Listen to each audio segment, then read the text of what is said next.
Uma notícia muito triste, né? Casas Bahia e Habib's podem estar na fila aí de falência. A gente precisa conversar realmente sobre o Brasil, sobre o que está acontecendo. Eu vou aproveitar essas duas matérias aqui para a gente poder trocar uma ideia um pouco mais profunda sobre isso. Então vamos lá? Bom, olha o que a gente tem aqui, né? Essas são as duas manchetes que eu amanheci hoje olhando. Eu não queria fazer mais uma matéria sobre isso, porque eu tinha feito uma matéria explicando de outros grupos, mas é simplesmente impossível a gente negar o que está acontecendo aqui. Então preste atenção. Aqui a gente tem dívida de 300 milhões, leva a dona do Habib's e Ragazzo, né, aquela rede de coxinha, a pedir proteção judicial. Então o grupo Gênios, né, o gêniozinho, imagino, do Habib's, que possui sob seu guarda-chuva a rede de restaurantes árabes Habib's e a de salgadinho também Ragazzo, e a churrascaria Tendal Grill, conseguiu na justiça um pedido de tutela cautelar contra os credores da empresa. Então o Habib's aqui ficou extremamente famoso por vender comida muito barato, né? Aquela esfirrazinha que ficou anos e anos sem reajustar de preço.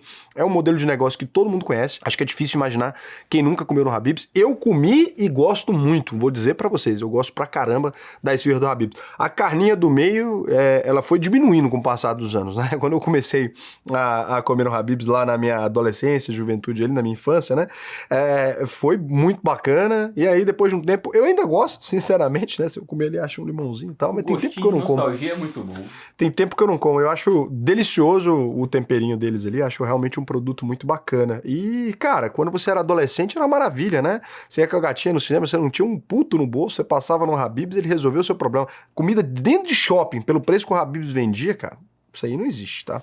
Então, esse movimento funciona como antecipação, né, isso que eles fizeram ali, contra a execução de dívidas. O que acontece? Então eles estão já se antecipando aos credores que vão cobrar, dizendo, não temos condição de pagar, a gente quer uma proteção aqui a isso. Então, isso costuma anteceder o pedido de recuperação judicial ali de uma empresa, né, quando ela decide fazer um planejamento de recuperação judicial. Ou seja, a empresa admite que não vai conseguir pagar as dívidas dela ali. Olha, eu vou falar para vocês uma coisa. Quase todas as empresas grandes do Brasil, elas têm dívida, elas operam com capital de terceiro. O que aconteceu? O que é um problema muito sério?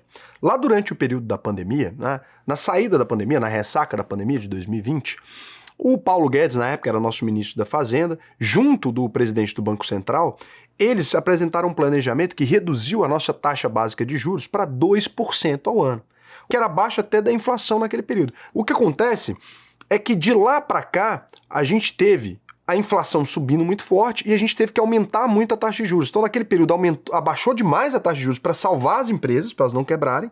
Elas tomaram crédito para continuar existindo e ali elas empolgaram com aquele crédito barato. Só que na prática, agora a nossa taxa de juros está em 14. Então, isso aqui foi um dos grandes problemas, isso aqui afetou muito, porque agora, aquele cara que tomou a dívida, né, que estava 2 vezes o CDI ali, por exemplo, essa taxa de 2% que estava lá, a taxa Selic, agora a gente está com essa dívida quanto? A 28, então seria uma dívida impagável. É claro que não é isso especificamente, né? 28 exato. Cada um pode ter tomado a 140%, 150% do CDI. Então deu uma flincada e os comerciantes brasileiros, naquela época, desesperados, sem clientes, eles tomaram esse empréstimo. Muitos tomaram esse empréstimo e depois cresceu e foi um problema. Aí veio outro problema. A gente teve uma mudança que favoreceu pedir recuperação judicial. Ficou mais fácil um pouquinho, para salvar as empresas. Nada de errado com isso, tá? Para salvar realmente as empresas. Mas aí muito mais empresas estão pedindo recuperação judicial do que pediam antes. Então, 2 problemas que se agravaram, 2 problemas que a gente vem de um carrego ali, né? A economia brasileira também não anda lá essas maravilhas das pernas, a gente teve muitos problemas de conflitos internacionais, a gente teve problemas internos também, de gasto interno do país, político gastando demais, não deu para baixar a taxa de juros, a gente está coletando isso aqui. O empresário brasileiro, ele tá agargalado, ele não consegue mais, né? Principalmente essas empresas que operavam muito alavancadas. Ou seja, essas empresas que tinham 300 milhões, 200 milhões em dívida, olha a taxa que está crescendo, né? Imagina, se o próprio país está com dificuldade, porque a taxa de juros está alta, imagina essas empresas. Então, esse é o primeiro cenário aqui, né? É lógico, eu não estou aqui isentando também má administração que pode acontecer. Não estou dizendo, tá, que não teve isso. Estou falando do panorama geral, né? E a gente teve um outro problema também, que quase ninguém tem coragem de falar na internet para não arrumar inimizade, mas a gente teve o problema da fraude das Americanas. O que tem a ver a fraude das Americanas com o Habib's? Pessoal, se eu vou lá, né, fraudo os números da minha empresa e dou um calote no sistema financeiro, todos os bancos que emprestaram dinheiro ali tomaram um calote. Você concorda que esses bancos agora, para emprestar dinheiro novo para essas empresas rolarem essas dívidas delas, eles vão ficar mais cautelosos? Ou não? Você é um agiota, você tem 1 milhão para emprestar. Um cliente te deu um calote, cliente grande, bom, considerado foda, te deu um calote de 300 milhões. Você continua emprestando dinheiro do mesmo jeito que você emprestava antes ou você muda a régua do jeito que você empresta dinheiro? A régua do Brasil mudou. É por isso que a gente precisa responsabilizar quem comete crime financeiro. Essa pessoa afeta toda a cadeia. Eu digo, quem comete crime financeiro é vagabundo igual qualquer outro. Esse papo de assim, ó, tem que prender, bandido a gente tem que prender. Bom, tem que prender também quem comete crime financeiro. Não tem essa. Crime de colarinho branco não deveria ser, né, da forma como é no Brasil, levado pouquíssimo a sério. O Brasil não leva a sério crime financeiro que afeta a vida de todos nós, não afeta a vida de um só, tá? Então essa dívida, os investidores de Americanas tomaram ferro, os bancos tomaram ferro, os investidores dos bancos, portanto, tomaram ferro. Todo o sistema financeiro nacional, qualquer investidor, qualquer pessoa que participa disso, agora é visto com maus olhos por causa desses vagabundos. E detalhe, não tem gente presa em número suficiente ainda. Deveria ter muito mais gente presa do que teve, né? E com o dinheiro devolvido. Então esse é um ponto importante. Uma lei brasileira, vocês sabem como é. Descobriu o negócio, foi investigar depois de 2 anos. Loucura, né? Então, as dívidas da empresa, segundo a decisão, são de 312,41 milhões. Essa informação foi divulgada pelo portal Neofeed e aí foi confirmada pela Globo, tá? O titular da primeira vara de falências e recuperações judiciais de São Paulo, o juiz Jomar Juarez Amorim, concedeu parcialmente a cautelar no último primeiro dia para 174 sociedades do Grupo Gênios e seus administradores por 60 dias em prol da preservação da empresa e da maximização dos ativos do devedor, né? Então, aqui a gente tem essa questão para manter a operação funcionando. Até porque são muitos empregos, né, gente? Deus me livre o Habib's quebrar. Eu espero, sinceramente, você que é funcionário do Habib's aí, pode estar assombrado. É normal pedir recuperação judicial e voltar. A gente fala muito sobre as que dão errado, mas tem muita empresa que consegue se recuperar, tem muita empresa que sai desse processo fortalecida. A gente deseja isso pro Habib's. Já tem tão pouca empresa brasileira, né? Quando tem um fast food desse tamanho, com a comida totalmente diferente, não é mais uma hamburgueria, alguma coisa, seria muito triste se o Habib's não conseguisse resolver esse problema. Então, toda a força aí pro pessoal, os funcionários do Habib's, a gente tá torcendo aí pra recuperação, tá? E se fosse adiante, as execuções e expropriações poderiam causar uma liquidação desordenada, né? Ou seja, quebrar a empresa de fato. De acordo com a decisão, a Gênios foi impactada financeiramente pela pandemia do Covid-19, pela mudança dos hábitos de consumo com a disseminação das plataformas de marketplace e pelo cenário macroeconômico extremamente adverso. Taxa de juros, pandemia realmente muito grave, né? E aqui eles estão falando também dessa disseminação do iFood, dessas coisas. Não imaginei que teria impactado, né? Mas impacta, né? Se você come, pede pelo negócio e come e deixa de pedir, antigamente tinha um sistema próprio, né? E deixa de pedir ou deixa de ir até o Habib's, né? Imagino que agora a oferta de comida em casa, com esse tanto de dark kitchen, etc., é muito mais fácil, né? Para um cara abrir um restaurante pertinho da sua casa aí e entregar na sua casa sem ponto físico, sem nada. O Habib's tem muita estrutura, muito custo de aluguel e tal, caro, né? Então, dados de mercado mostram que as lojas sob guarda-chuva do grupo se aproximam de 400 lojas. Olha que loucura, quantos empregos, né, tem aqui. O pedido envolve ao todo 174 empresas e pessoas com envolvimento no grupo, que incluem as razões sociais Habib's, Al Saraiva Empreendimentos Imobiliários e das cozinhas da Ragazzo, Alpasta Empreendimentos e Participações. A empresa ainda possui centros de produção e distribuição, para poder fazer as esfias, imagino. Então, aqui eles contam a história, né, que foi fundada lá em 1988 pelo Alberto Saraiva. Então todo mundo foi incluído aí. Procurado, o Habib's confirmou o pedido e disse que o objetivo de negociar os passivos financeiros, né, durante o período desafiador dos últimos anos. Em comunicado, a rede afirmou que as lojas do grupo continuam funcionando normalmente em todo o país, mantendo o mesmo padrão de qualidade de atendimento aos nossos clientes. Então, pô, bacana, se você puder ir no Habib's aí, vai lá, dá aquela moral, né? Eu vou até pedir um Habib's hoje pra dar uma moral pro pessoal aí. Não é publi não, né? Porque realmente, cara, pô, se a Habib's quebrar seria deprimente, né, pro país, cara. Acho que fez parte da vida de todo mundo. É impossível você falar que não comeu no Habib's. A Casas Bahia demitiu aí 3 mil funcionários também e fechou quase 300 lojas em agosto. 10% de todos os empregados que a empresa tinha no segundo trimestre. Então eles pediram recuperação judicial com dívida de 17,3 bilhões. A Casas Bahia aí também, muita dificuldade, demitiu cerca de 3 mil funcionários, fechou quase 300 lojas nesse mês depois do pedido de recuperação judicial.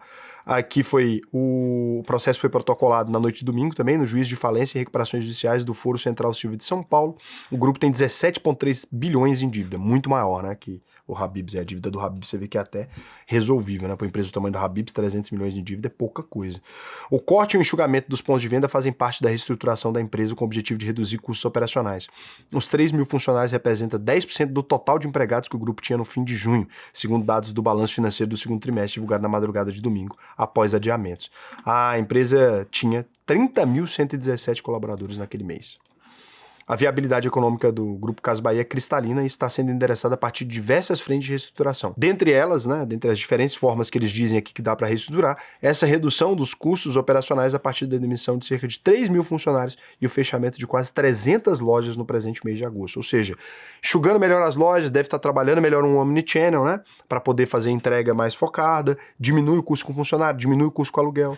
Ao pedir proteção judicial, a empresa busca proteção contra a cobrança e dívida dos credores. Se aprovada, a cobrança e o pagamento de débitos com suspenso por 180 dias, eles ganham esse prazo para pagar, né, de 180 dias, e pode ser prorrogado por mais 180. A ideia aí, então, é a empresa ter tempo para se reestruturar e pagar esses credores mais na frente. Então aqui é todo mundo que eles estão devendo, eles falam, ó, devo não nego, pago quando puder. Né?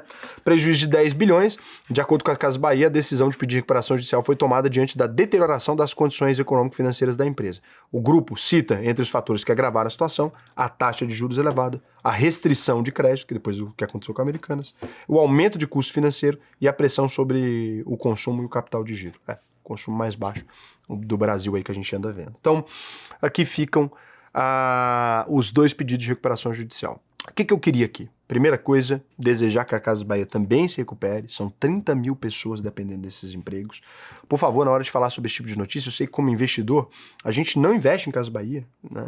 Sempre falou que empresa de varejo não é uma coisa bacana, mas aqui a gente tem que lembrar que tem vidas do outro lado. Tem pessoas que dependem desse emprego, tem vendedores, tem pessoas em todos os lugares.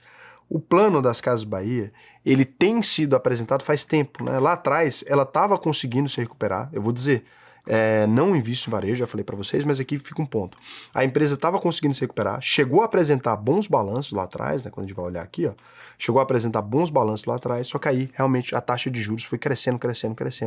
E eu acho que a empresa chegou a um ponto muito difícil agora. Ela precisa realmente de uma recuperação judicial, porque para resolver isso aqui não é fácil, né? Olha aqui. Quando a gente vai olhar, aqui você consegue perceber os números das Casas Bahia, a gente tem desde sempre. Lá em 2013 a empresa ainda tinha lucro, olha, não era lucro pequeno não, né? Lucro líquido de 1 bilhão, tá vendo? Só que as margens são muito pequenas. Aqui você olha o lucro líquido já caindo, lá, ó, que apenas 14 milhões de lucro em 2015, aí você percebe, a empresa ficou deficitária. Lá na pandemia ela apresentou um sistema de recuperação muito legal, ela conseguiu começar um processo de turnaround, ela vinha mal, mudou de nome, né, era Via Varejo, sei lá o quê, foi mudando de nome, sei lá quantas vezes, e aí ela conseguiu refazer as marcas e tal, apresentou 1 bilhão de lucro, mas aí logo no ano seguinte já tomou 297 milhões de prejuízo de novo, em 2022 340 milhões de prejuízo, em 2023 2 bi de prejuízo, e em 2024 1 bi de prejuízo, e aí em 2025 a coisa se agravou, quase 3 bi de prejuízo, né? Então a empresa foi perdendo a mão exatamente por isso, né? Uma dificuldade de recomprar, muita gente comprando produtos que ela vendia, né, diretamente do exterior. Você vê que o lucro bruto da empresa é até existente, só que na hora que vai considerar o custo da dívida, o carrego dessa dívida está muito alto.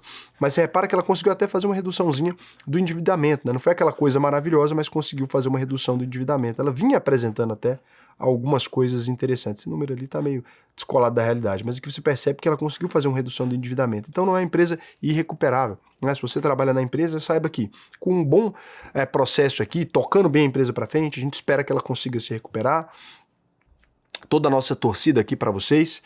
E o negócio é o seguinte, tem muita gente falando que isso aqui agora é a mostra que não faz mais sentido investir no Brasil, que o Brasil está no pior momento da história. Pessoal, bem longe, tá? Bem longe, quase nada. Vamos lá.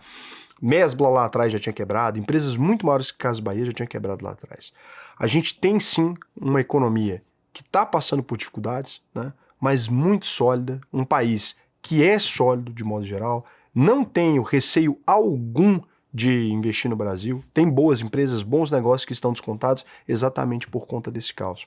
Ah não, Raul, mas você diz isso porque a sua empresa opera aqui no Brasil. Pessoal, a coisa mais fácil hoje, te juro, a coisa mais fácil hoje é você vir aqui e falar o seguinte para vocês, ó, amanhã, né, você tem que tirar todo o seu dinheiro do país. Só de eu falar essa frase para você, se 10% dos meus clientes estão lá ligados na plataforma acreditarem, na hora de enviar dinheiro para fora, eu ganho spread. O dinheiro que está lá fora eu continuo ganhando em cima do mesmo jeito. Então vender terrorismo é a coisa mais fácil na internet. Para você que está com medo, está assustado, beleza, pode pegar seu dinheiro para mandar para fora. Inclusive promoção na UVP. Pronto, falar para vocês não. Vou tirar aí o IOF dos envios internacionais. Para você que é nosso cliente lá, aluno da UVP, quer enviar dinheiro para fora, eu tiro, não tem problema nenhum. Vai lá, tira seu dinheiro, pode tirar à vontade. Agora, eu acho que você está errado. A gente tem excelentes oportunidades aqui. Todo mundo tem que diversificar internacional, isso é obrigação. Você já deveria ter dinheiro no exterior. Se você não tem nada, bom mandar um pouco de dinheiro para fora. Aproveita, se é aluno da UVP, coloca lá o dinheiro fora. Nosso câmbio vai estar muito barato essa semana inteira, tá? Beleza. Agora saímos disso, para não ficar falando, nossa, meu Deus do céu, o Raul ganha dinheiro com investimento aqui no Brasil, eu ganho dinheiro com investimento em qualquer lugar. Não muda nada para mim. Estou falando para vocês o que eu acredito. A gente tem no Brasil as melhores oportunidades dos últimos tempos. Ah, Raul, teve um vídeo que você fez, né? Eu fiz um vídeo recente falando sobre isso, mostrei algumas empresas interessantes que tá para investir lá fora. E nesse vídeo, eu tive alguns comentários que assim, não me surpreendem em nada. Não me surpreendem em nada. Eu tô aqui, gente, há 7 anos postando aqui. O Gulinho aqui, ele falou, todo mês as ações estão de graça há 3 anos. Não é verdade. Olha que loucura, né? Se você pegar aqui o Ibovespa, que é um índice ruim, lembra, tá? Ibovespa é índice de trader. Você pega aqui, ó, olha como é que estava 3 anos atrás. Olha o tanto que é fácil vender uma mentira, né? Você pega aqui, ó, 3 anos atrás.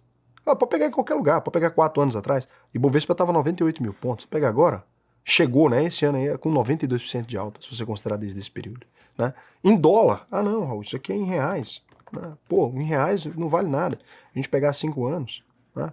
Se você pegar lá 2023, o pessoal tá falando, ó, vou pegar aí, ó, 2023 até agora, 24% em dólar. Lembrando, né, quem pegou nas oportunidades, quando todo mundo tava mandando dinheiro para fora no final do ano passado, todo mundo tava mandando dinheiro para fora. Aqui eu falava a mesma coisa, oportunidade.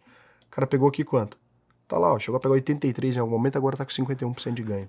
Quem acreditou que naquele momento o Brasil tinha jeito. Então, assim, não tô falando isso aqui para puxar saco do Brasil nem nada, não. O produto que a gente vende é commodity. Não tô falando pra você investir em varejo. Tô falando pra você investir no Brasil. O produto que a gente vende, o produto que a gente exporta é commodity. Ninguém fica sem comer carne, principalmente durante o período de guerra.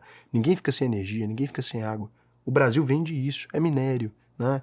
Poxa, reservas gigantescas de minério. Ninguém vai parar de comprar, não. Para fabricar bala precisa de minério, né? E de vários deles. Então não tem. Toda vez que você olha esse caos, essas coisas, isso aqui é assim desde sempre. Lá no período da pandemia, né, o pessoal fala, você volta aí, ó, lá no período da pandemia, isso aqui, ó, eu lembro desse dia aqui. Ó. Isso aqui tem vídeo aí gravado, não posso mentir não, tá? Tem vídeo aqui gravado, eu lembro dessa data. Imagina quem comprou nisso aqui.